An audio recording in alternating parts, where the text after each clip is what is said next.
Let me now invite Mr. Sushant Dash to make his presentation on coffee landscape in India and the Tata Starbucks journey. Mr. Sushant Dash is the Chief Executive Officer of Tata Starbucks Private Limited, which is a 50-50 joint venture between Starbucks Coffee Company and Tata Global Beverages. As part of his current role that began in May 2021, Mr. Sushant is driving the company's strategic vision in India, one of the fastest growing markets for Starbucks, thoughtfully expanding its presence and leading business development of the brand. Mr. Sushant was on the core team that opened the first Tata Starbucks store in India in 2012 and was directly responsible for the brand strategy and marketing in the country during the launch. An industry veteran with deep experience in growing consumer and retail businesses across markets, Mr. Sushant has been with Tata Global Beverages since 2000. Over the last 20 years with the company, he has been instrumental in growing the branded beverage business to its current leadership position. In his previous role with Tata Consumer Products as President, Packaged Beverages Division, India, Bangladesh, and Middle East, he was responsible for developing the business growth plans, leading marketing strategy, and improving revenue and EBIT delivery. Mr. Sushant has also led global mandates for the company across various markets, including USA, UK, and Canada. He began his career in 1996 with ORG Marg as a management trainee. He holds a postgraduate degree in brand management from Mudra Institute of Communications, Ahmedabad, and is a graduate in economics from Ravenshaw University, Cuttack. Mr. Sushant believes in celebrating human connections over a cup of coffee, usually an Americano. Outside of work, he has a keen interest in sports and is a long-distance runner. Let me welcome Mr. Sushant Dash to present his paper.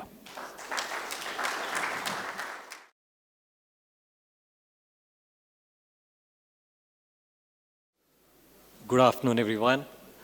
Thank you for inviting me here.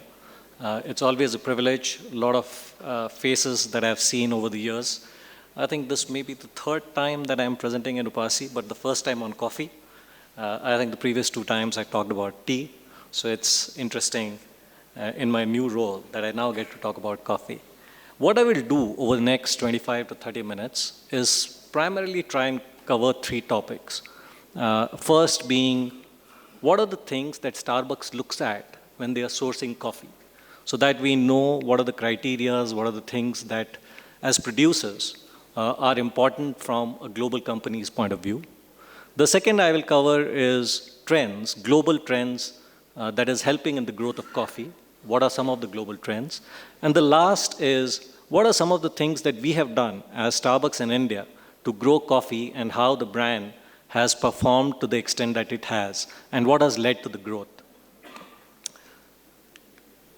But to begin with, what's the brand about? Starbucks, if you look at, first opened in 1971, so we are a little over 50 years old. In the 50 years that the brand has been in existence, it now sells in more than 80 countries and has more than 36,000 outlets. If you look at, as I said, the first thing that I'll talk about is in terms of the coffee sourcing. If you look at the coffee sourcing, where do we source our coffee from? We source our coffee from more than 4 lakh plus farmers. We source it from 30 plus countries. And what do we source? We source the top 3 to 4% Arabica that is produced in the world. That's what we do. How do we do that? What are some of the things that we commit to? I think there are 3 clear pillars in terms of what we think is important for us. And I will talk about it a bit more in subsequent slides. But the basic philosophy when we look at buying coffee is that it needs to be good for the farmers, it needs to be good for the planet, and it needs to be good for me as a company and for coffee as a community. I think those are the principles on which Starbucks tends to buy. So what do I mean when I say it's good for the farmer. You know, when I say it's good for the farmer, it means that it needs to be economically viable for the farmer, and that it needs to be, and that he needs to be socially responsible. Because it's important that we also ensure the future of the crop. And that is actually connected to the last point. If I am a coffee brand and I want to sell coffee, I need to ensure that it is sustainably grown and there is enough coffee in the world to meet demand, or the growing demand. Otherwise, it becomes an issue. The second is that it needs to be good for the planet. We as a company have committed in terms of to reduce our water usage in terms of our carbon miles by 50% by the year 2030. So we need to ensure that when we buy coffee and the source of a coffee, we do that from resources which are worried about what the environment is all about, and that it is good for the environment. So those are the three clear principles on which we look at sourcing our coffee. So those are the broad principles. How does that translate actually in terms of actionability? The first and foremost is economic transparency. Each and every farmer, and this is more true for markets, let's say like Indonesia, or the Sumatran coffee, where there are small growers who actually grow the coffee, and it is then bought in by roasters and sold subsequently to us. But we need complete economic transparency. We need to ensure that each and every farmer, the small grower, is paid the right and equitable price. So it's not just about putting a slogan up there saying it's right for the farmer, but then actually walking that distance in terms of ensuring that what we are talking about is actually ensured. So this is important in terms of what you finally do. It's in terms of the quality. Obviously, we are at the end of the day a branded player. We need to commit to our consumers. There needs to be a consistency. There needs to be a certain quality that we have committed to. And Starbucks, one of the things that it's known for is its consistency. In terms of the coffee that you get in any store across the 36,000 outlets needs to be the same. To ensure that the quality is the same, the principal ingredient needs to be the same. So the quality is very important in terms of the taste in a cup. It's in terms of the social responsibility, I've already talked about it, and environmental leadership. It is in terms of, as I spoke about, protecting and conserving water, energy, and the biodiversity. So how do we do this? We do this through what we call the CAFE practices. The CAFE practices is a set of buying guidelines that we have. And this is actually something that we ensure that every producer that we buy from needs to follow the CAFE practices. The CAFE practices are a set of around 150 guidelines, and they are audited by a third party. It is not that we do the auditing by Starbucks. It is done by a third party. But for us to buy coffee, it's important that the growers follow the CAFE practices, and these are the principles on which we will evaluate. As I have already talked about the difference, I think the big, and that is actually at the end of the day where the difference in terms of when we say Starbucks and what is different in terms of Starbucks and why Starbucks has grown to the extent it has. You know, we talk about the third place, we talk about the marketing, we talk about the stores, but at the heart of it, it is still a coffee company. We are about the coffee. And the difference, the first difference has to be in the product. And I think I heard a lot of talk this morning during the panel discussion. I caught some of it in terms of, I heard Matthew making a point about how we need to grow tea. You know, I have been hearing these discussions for the past 15, 20 years. I have participated in quite a few of them. But I think the important thing is that we need to be proud of and ensure that the Indian tea and Indian coffee is differentiated. The product is differentiated. And how can we differentiate that versus Sri Lanka or vis-a-vis the Kenyan producers? That is what we need to concentrate on. I think Starbucks has done that very well. While there is the peripheral in terms of the marketing, in terms of the store, in terms of the beverages, but the first and foremost thing that they don't compromise on is in terms of what the coffee stands for. Each coffee is tasted 15 times before it hits the consumer's cup, before it is bought, in terms to ensure that the quality that they want and the consistency that they want is actually adhered to. In terms of the support that they provide, be it in terms of the communities through the Starbucks Foundation, and the Starbucks Foundation does a lot of work even for the girl child in India, in the Northeast. We also work in the Coorg region in terms of the Farmer Support Center. So it is, again, not just about telling the farmers that these are the criteria that we want you to adhere to, but it is also about helping them in terms of, and the farmer support centers that we have are not just for farmers or growers who follow the CAFE practices or who sell to us. They're open to any farmer, any grower across any part of the world in terms of best practices, in terms of samplings. And that is the commitment that Starbucks has put into the table in terms of coffee and coffee cultivation. And that is what, at the end of the day, ensures that you manage to do things that are right for yourself, for the community, and for the planet. So that was in terms of the sourcing. I will now move on in terms of what are the global trends in coffee. If you look at coffee and the growth in coffee growth, if you look at, as coffee is growing at a very healthy rate, I would say. And a lot of this growth is actually being driven by the younger generation. You know, nearly 50% of the growth, mainly in specialty coffee, is actually driven by people in the 18 to 39 age group. Millennials are a big part of what is driving growth of coffee globally, and specialty coffee especially. So if we, as, as Indian coffee growers, or as someone who want to represent Indian coffee, we need, or tea for that matter, we need to be very, very clear that we need to appeal to the Gen Z. We need to appeal to the millennials. We need to understand as to what they want.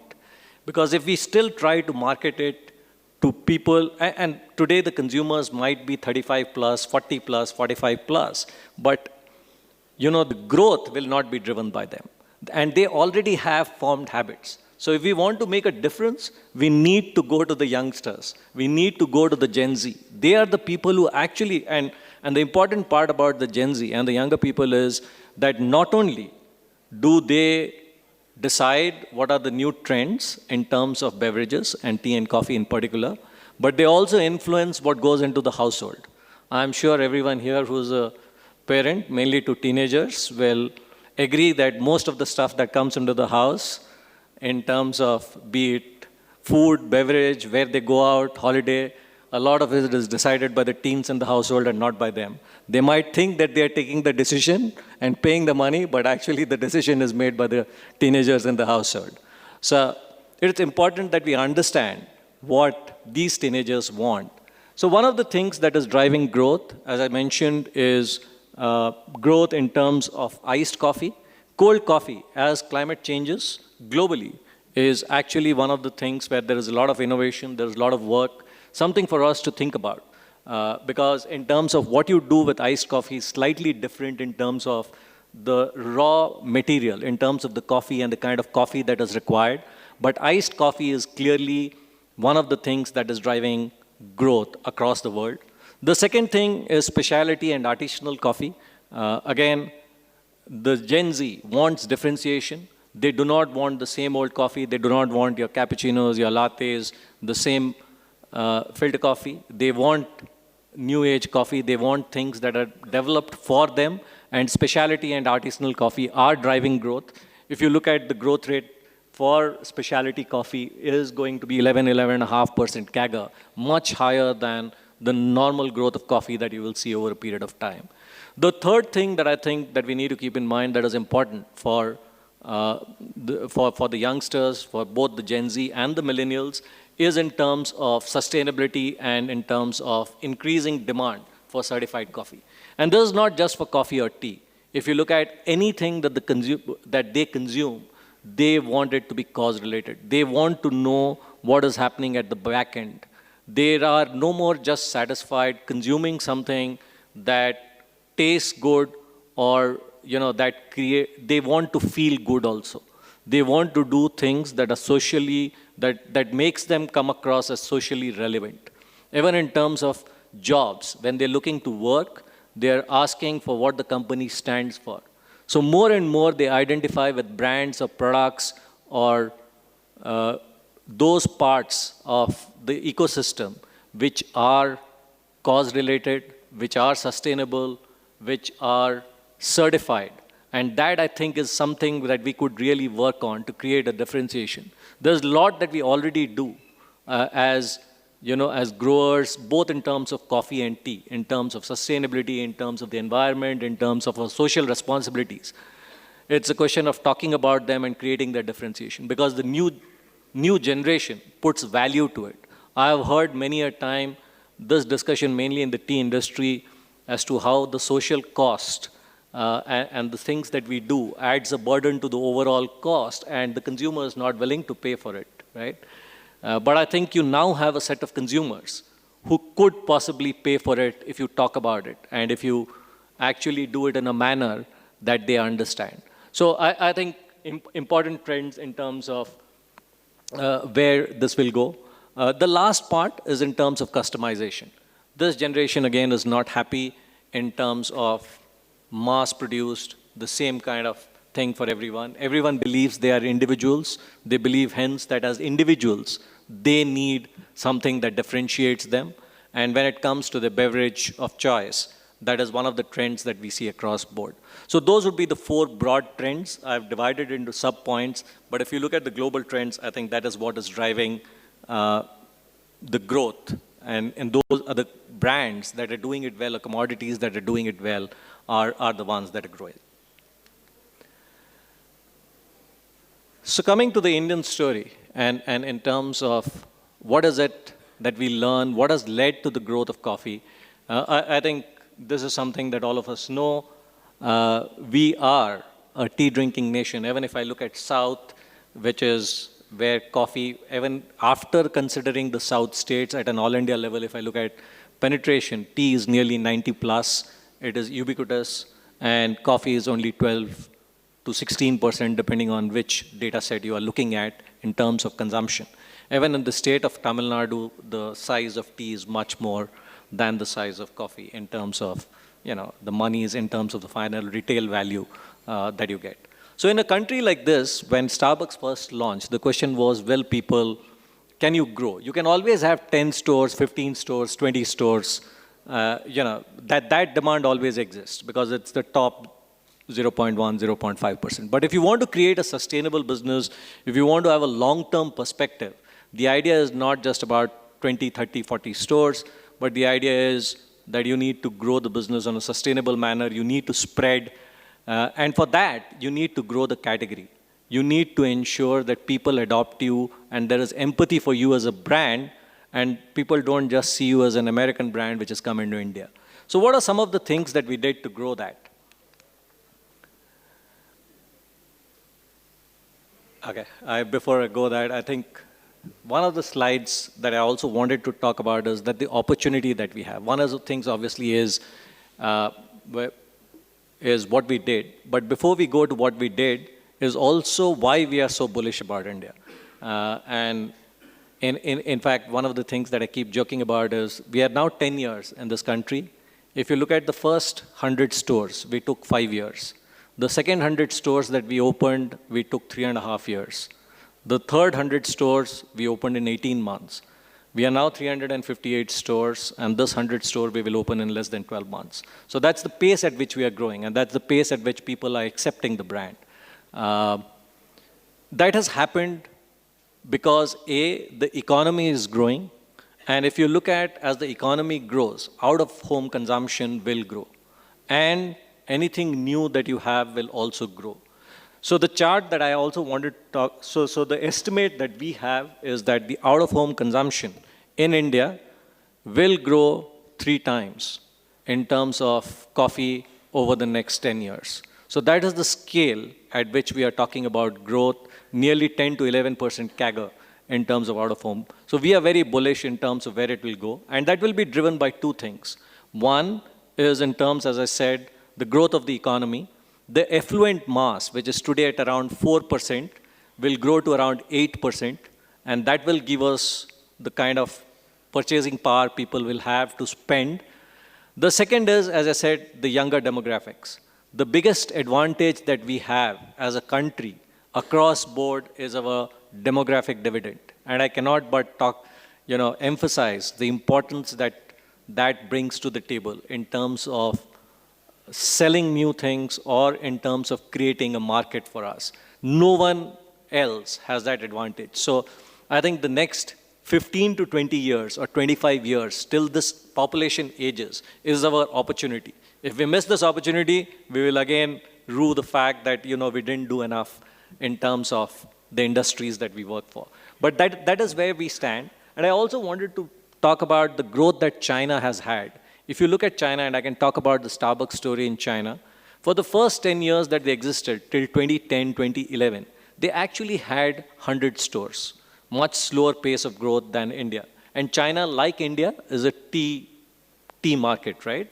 They drink tea, and they are the largest consumer and producer of tea. Coffee is completely alien. In India, at least, there are parts of a country, and we have been growing coffee for a long period of time, so there is awareness. China, there was zero. We had 100 stores till 2012. In the last 10 years, we have grown to 6,000 stores. Yeah, and the coffee category has grown from 6% to 36% penetration, driven by this growth. And two things, again, that drove that growth. And today, it is not just us with 6,000 stores. Just the city of Shanghai has 1,000 stores. And in India today, all of India, I have 358 stores.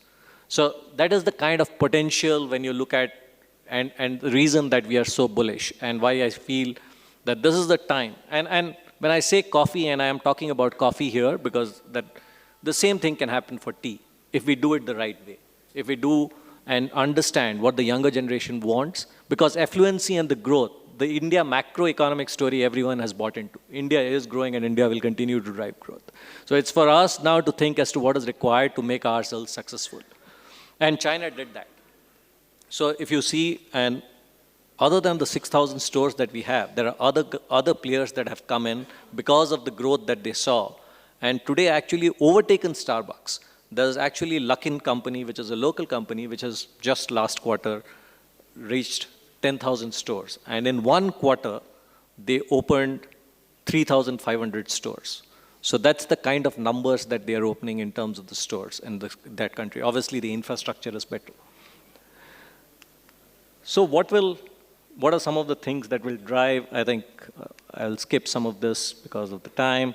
I've spoken in terms of, the other thing that I wanted to talk about, a lot of people believe that, Starbucks being a premium offering is a very metro phenomenon. Till 2 years back, we were present in 8 or 10 cities. But today, we are there in 48 cities. As I speak, we have actually opened 2 cities in the last 1 month. So we are now there, and you name it, in most of the class 1 and penetrating the class 2. So I am there in Siliguri, I am there in Guwahati, Raipur, you name it, we are there.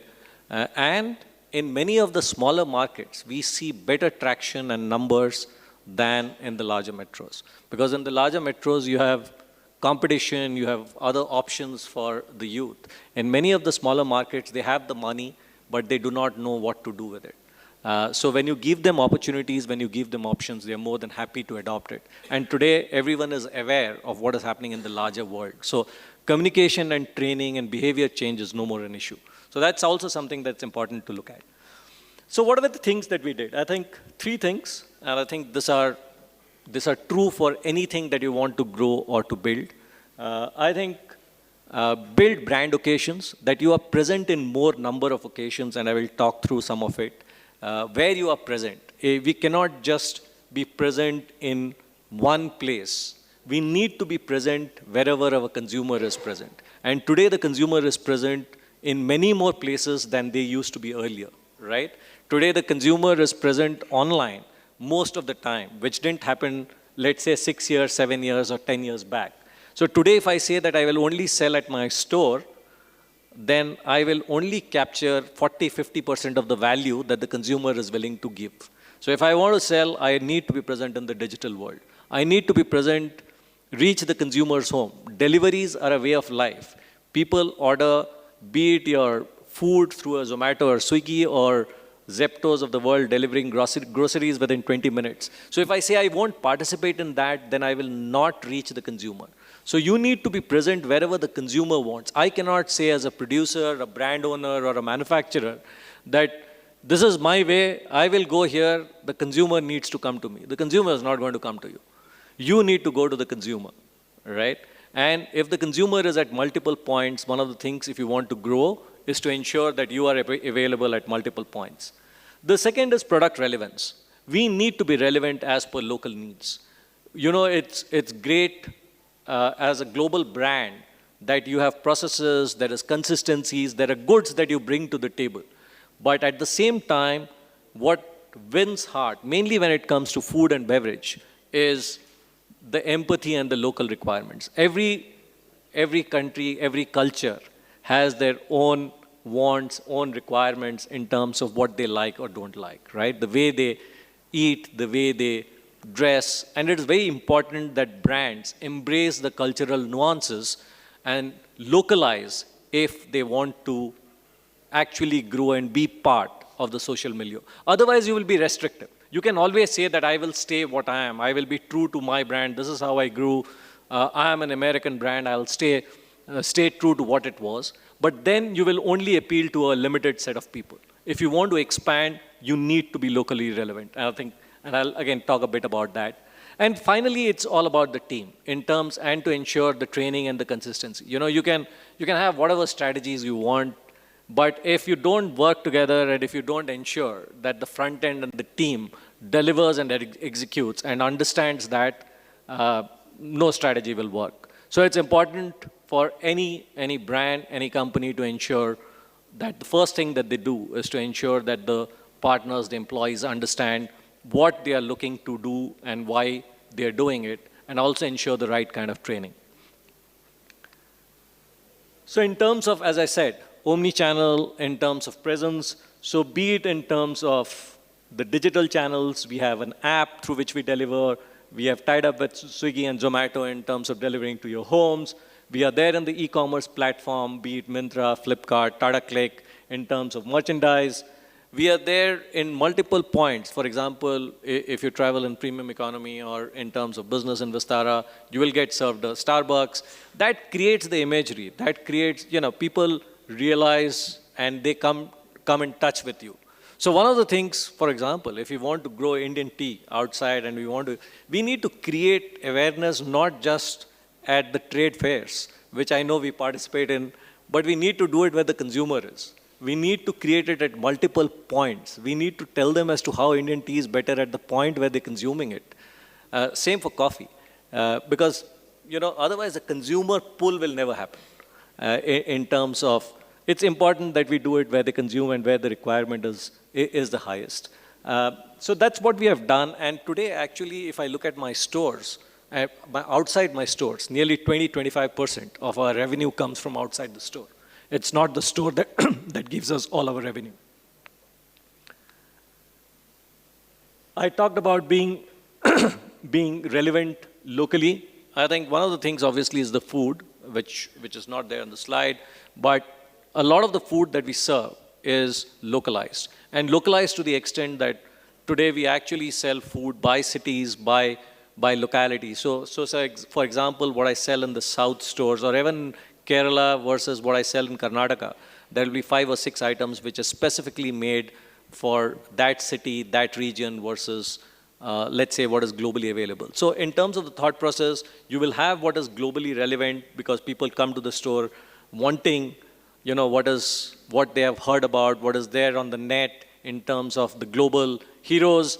But then you have what we call as the national heroes, and then what is called as locally relevant. So we have done a lot, and I'll show you some of the products, but in terms of be it the end beverage or be it in terms of the coffees that we sell, it is not just about creating coffees from different regions of the world, but also creating coffees for India and that we make it relevant for the Indian consumers. These are some of the innovations that we have done in terms of coffee, which we sell in the Indian market. So obviously we did the Diwali blend, which we do every year, which is an Indian coffee, which is relevant uh, only for India. We have what we call as the India Estate blend, which again is something that sells actually quite well because there is a sense of pride, which is only for the Indian market. We actually took Indian coffee global. The Nellore Reserve was the first Indian coffee actually to feature across all the Starbucks stores and the roasteries and the reserves. I think it really did it created a lot of pride in terms of Indian coffee. I think we need to do much more of that. We obviously source our signature espresso from India. This is the first market actually that Starbucks allowed sourcing to happen locally. Across the remaining 80 plus markets, they have never done that. So I think the fact that Starbucks allowed that and we managed to meet their stringent qualities, and the fact that we managed to deliver what they want, gives me the confidence that we can replicate this if we want across board for our coffee. It's just about getting together and understanding as to how to do it. And if we do it right, I'm sure the sky is the limit. So this is in terms of local innovation. I spoke about people. This is one of the most critical parts of what I think we have done. And again, it is not just about lip service. We wanted to create, as a brand, as I said, you need to stand for some of the value systems that you believe in. I had gone on record 2.5 years back saying that 40% of our workforce will be women.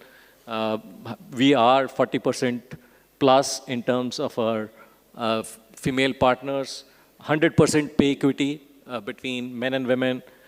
Today, this number of 23 has gone up to 26 in terms of all women stores. But not just that, it is also about doing a lot of industry first in terms of be it parental insurance, 5 days a week in the QSR segment. No one did that before, and it costs a lot more of money. But I think the dividend that you get back, and in terms of the growth of the brand, if there is a single most important reason, forget the coffee, forget the stores, I think it's the people. They are what makes the brand, and if you do good to them, they will ensure that the brand does well. So yes, that's where, so they are the reason as to why I think we have grown in terms of where we are in the Indian market. So that's what I had. Thank you.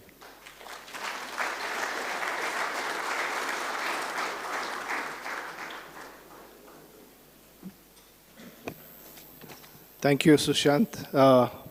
You've answered many of the questions which we as growers of commodities keep grappling with. So very enlightening. Thank you.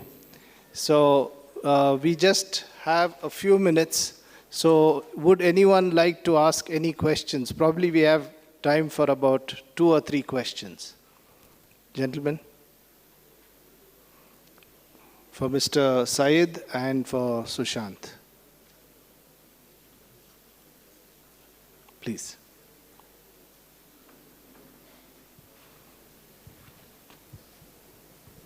This question is addressed to Mr. Saeed. So you were pointing about the different blends. Even CTC Orthodox blend is now the being preferred. But then when you're doing all this blending and other thing, how do you ensure the traceability aspect? Because EU now demands traceability to the plantations, etc. So how do you ensure that? Okay. Well, as I mentioned at the end of my presentation, right now we are working on some solutions to bring in to the table for estate owners like yourself. Now, if we follow the traceability from sources of India and other sources that will go into that blend, so we will be able to maintain this blend.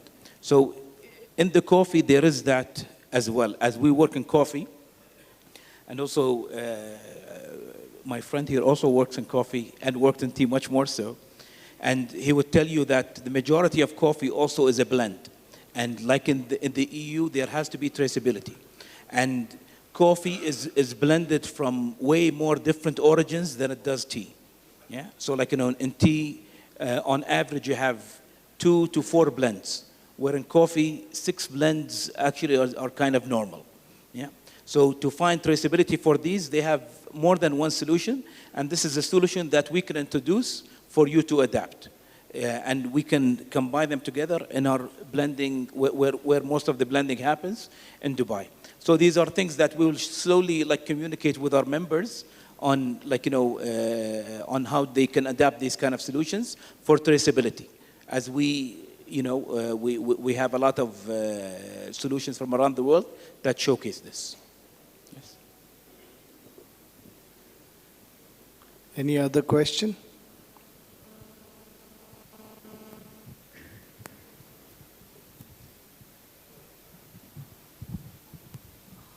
Hi, very good afternoon to both of you. So I'm Soumendra Naik from PI Industries. I look after the strategy part of it. So my question is for Mr. Sushant. So I very well understand that when you showed the statistics that 90% of the houses in India, they are already intruded by tea and only 12% is into coffee. So you have an immense scope of gaining that market of coffee. But somewhere you come across a double-edged strategy. Sometimes you have a two-tier of strategy. Like once you try to grow the coffee against tea, and then again you have one more strategy you have to add on where you have to grow out of home consumption of coffee. So you have to pull the customer there. But have you ever thought of any strategy where we can actually balance and harmonize both the tea and coffee, and we can grow both of them consumption in the household as well as out of home consumption? Sure. At the end of the day, both will grow. One of the things as the economy grows is the number of occasions when people have a beverage. Okay? And as I said, I have now been in the industry for 25 years. And if I look at the daily consumption of an Indian, when I started off, and for many of us growing up, tea in the house was made and beverage consumption was twice a day. You had tea in the morning and you had tea in the evening, 4 o'clock, right? And if you went to office, then you got tea at 10 o'clock and you got tea at 2:33. Today, there are at least 3 or 4 other occasions when some beverage or the other is consumed. It could be a juice, it could be a Coke, Pepsi a carbonated drink. When you go out, you order for a cold coffee. There are occasions when... So as purchasing power and the economy grows, the number of occasions in which beverages are consumed is much more. If earlier it was 2 or 3 a day, it is now 4 or 5. And that number will go up, the per capita consumption. So now it is a question of whether we as marketers of tea and coffee ensure that we get a better share of those occasions than someone else. Because there are other people also trying to get into that beverage moment, right? Whether it is the carbonated or the juices. So the question is whether we are smarter than them in terms of getting it. So that is one. Second is in terms of, it is not about one or the other. The point of that chart was not to say that we will take share from tea. Tea out of home consumption is actually hardly anything. And the value of that is very low, right? The idea is that today the consumer is not buying into coffee, and that is the potential that you can get to 90-95% for a beverage. And we didn't drink tea, 100 years, 150 years back, right? But that's the kind of numbers that has happened over a period of the last 100 odd years or 150 years. So you can do that for coffee. That was the point. Thank you. Thank you. Can I? Please. So I have 2 questions. One is to Mr. Swedi. You seem, the way you are presented about the DMCC, it's supposed to be a trade center. In that context, do you see an opportunity of doing an online auction system there, where globally the teas can be put onto the platform, because both the buyers and sellers are sitting there? Do you think there is a opportunity there, or is there a merit in looking at that? And second question is to Sushant. While Starbucks has certainly created a mark of its own, do you see that Indian single origin teas will find a space in your shelf in order to see the traceability and as creating a mark by itself? Thank you. Well, thank you. It's an interesting question. So, I mean, right now, we're actually working with the Kenyan government and the Kenyan Tea Board. And all the auctions that happen in Mombasa have a representation in Dubai with the samples available in Dubai. And this is something that we're trying out on a small scale to see how that is possible. In the end, we've seen also that a lot of these buyers want to spot trade the tea under our roof. This is why we're expanding we have been at capacity since 2022. So with this happening, this can only happen with the tea board. As if there's a way for us to do that, and also a realization of the tea that's in Dubai is going to have a different set value than if it's the same tea in India as well. Where in Dubai we would know. Because right now, for the Kenyan part, we know exactly the price of shipping and everything until our location in Dubai. And this is because we have representation, of the board. And I think to get to that realization, I think we should be working together with the tea board of India and have a different kind of relationship really to do that. And I see that's a really big possibility. Today, traders and this want to see different variations, and we've seen, different countries want to buy Indian tea through Dubai. This is where we, at the end, you see this big shot of this is mainly for that. So there is opportunity, and I think there is potential. And, we are ready as a government entity representing under the government of Dubai flag that we can actually, work on something to do that. So yes, we see a big possibility to do that, yes. Thank you. Short answer is yes. We already have tea that we sell in the Indian stores, which we source from India, which is actually Indian masala chai. We actually brand it as. I do know that there are producers who sell tea to the global entity, which goes into the blend. I know the suppliers, some of them. So there are people who are already working on the traceability problem, even in India, as we speak, and providing for that data. It is cumbersome, it is hard, you can do it with a couple of estates, but if we want it to become a more regular feature, and as you said, I'm sure as a brand, we would love to have Indian single origin teas, but there is a lot of work that we need to do at the back end. We need to ensure that the back end is then taken care of for us to go that route. But the answer is yes, we can do it.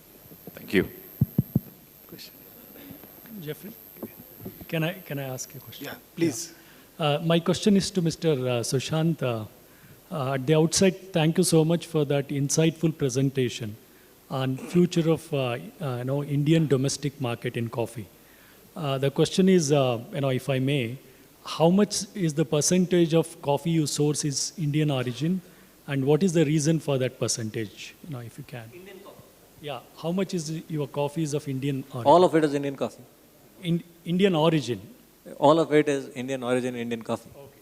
Thank you. No, I think the question is what compared to your total consumption or sourcing. All our stores, the coffee that we sell is Indian coffee. Okay. Thank you. Yeah, my question is Okay. Are you talking globally? globally, yes. The question was in India, right? My question was yeah. in Indian In- market, how much you are using. Yeah. If it is 100%, my big applause again. Yeah. Thank you. It is. It is. And compared to the global market, what is your Indian sourcing? global market, we do take coffee from India, but the percentage is very small. And the reason is, like we discussed, with the global scale that we have, it is not that the brand is not interested in.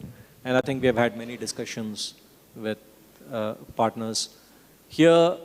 But in terms of cafe practices, as I said, we'll only buy if people adopt the cafe practices. So do you see a big scope? Yeah, there is. People need to take the initiative. See, as I said, like for the consumer, In this case, let's assume for the producer, Starbucks is the consumer. So you need to go to the consumer. The consumer will not always come to you. Like I said, you need to be omnichannel. Like me, I need to go to the end consumer. I cannot expect the end consumer to come to me and say that this is my offering. If you want, you come to me. I need to find out what my end consumer wants. What are the things that will make him come to me and not go to others, right? So I need to take, if you ask me, the initiative. But the opportunity exists for everyone. Thank you. Last question. Anyone? Okay. So we've come to the end of this session. So before we break for lunch, we will hand over a memento to Mr. Saeed. I request our Vice President Sridharan to please come up and hand over a memento to Mr. Saeed.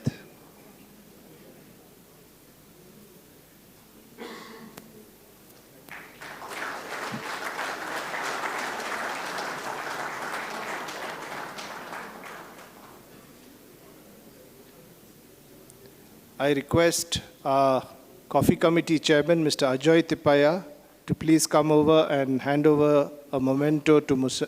Sushant Dash.